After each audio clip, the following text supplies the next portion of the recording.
علی ابن ابی طالب علیہ السلام، اللہم صلی علی محمد و علی محمد۔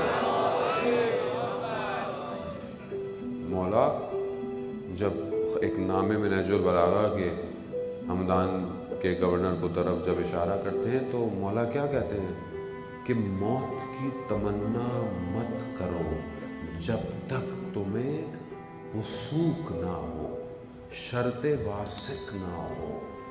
یعنی کیا؟ آیت اللہ مکارم شرازی فرماتے ہیں یعنی شرط واسق یعنی تمہیں اطمینان نہ ہو کہ تم اب صحیح جا رہے ہو، نہ کرو تمنا۔ وہ عالم بہت اندھیرا ہے، وہ عالم جو قبر کا عالم ہے ہمیں نہیں پتا۔ ہم باہر وہ آج کل وہ سولر لگا دیتے ہیں، اچھی بات ہے، قبر ہم روشن کرتے ہیں اپنے مرحومین کی، لیکن اندر کتنی روشنی ہے؟ اس اندر کی روشنی کے لیے میں کیا کر رہا ہوں اپنے مرحومین کے لیے؟ کیا چیز ہے اندر؟ کیا جائے گا اندر؟ آپ کا سولر تھوڑی جائے گی روشنی، یا آپ اندر کوئی اور جو ہے وہ لگا دیں گے، نہ، اندر کون سی چیز ہے جو اس کی قبر کو روشن کرے گی؟ میں کتنی فکر میں ہوں اپنے ماں باپ کی قبر کی، اپنے بہن بھائی رشتہ دار جو بھی ہے اس کی قبر کی کتنی فکر میں ہوں کہ میں اس کی قبر کو روشن کروں اندر سے۔ عزیزان محترم، مرحلہ بہت سخت ہے، آسان نہیں ہے۔ ہم لوگ بہت ریلیکس ہیں اصل میں، اچھا ہمیں ممبر سے ویسے اتنا ریلیکس کر دیا گیا ہے کہ ہم بہت ریلیکس ہو گئے۔ جہاں خطبہ نہج البلاغہ کے، جہاں میرا مولا قبرستان سے گزر رہا ہے تو مردوں کو خطاب کر رہا ہے، خدا کے لیے پڑھیں جا کر مولا کس طرح مردوں کو خطاب کر رہا ہے۔ جہاں اتنی روایات جو ہیں وہ عالم برزخ کی موجود ہوں، وہاں مومن برزخ سے غافل ہو۔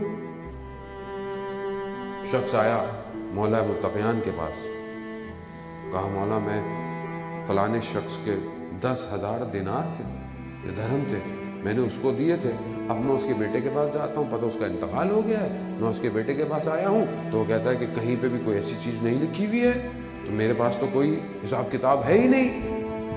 کہا مولا مجھے شدید ضرورت ہے پیسوں کی۔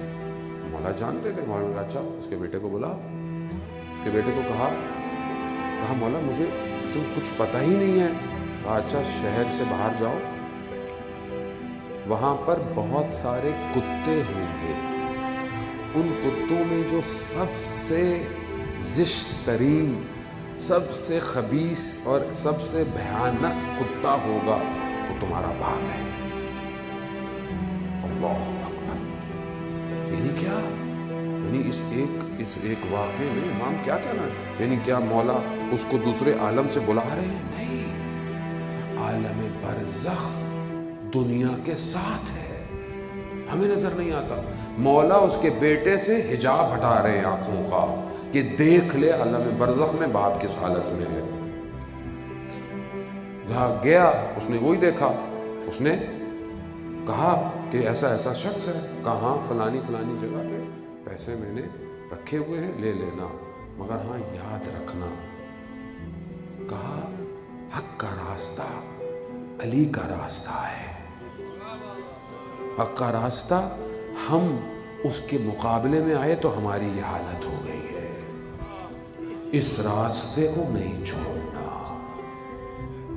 خب یہ کون بتائے؟ خب دنیا میں شاید انسان نہیں سمجھ پائے ولایت علی ابن ابی طالب، مگر اس عالم میں اصل سے ہے یہی ولایت۔ جو اس در سے جڑا ہے اسی کے پاس تو ہے خزانہ، اور کس کے پاس ہے خزانہ؟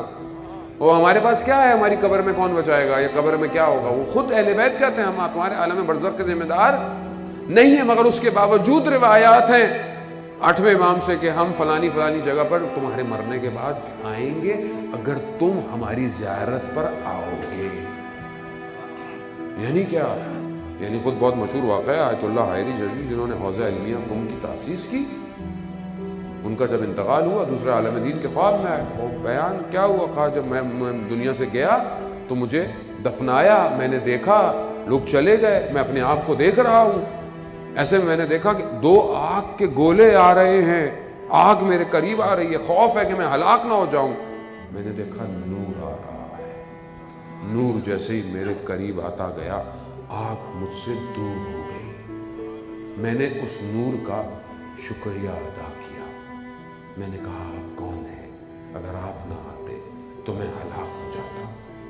کہا ہم امام رضا ہیں. تم 70 دفعہ اللہم صلی علی محمد وعلی محمد، تم 70 دفعہ ہماری زیارت پہ آئے تھے، ہم 70 دفعہ تمہاری زیارت پہ آئیں گے.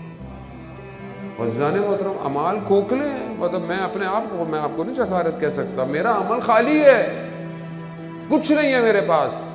کون سا در ہے؟ یہی در ہے. خدا کے لیے اس در کی شرط یہ ہے کہ جو ان سے محبت کرتا ہے وہ ان کی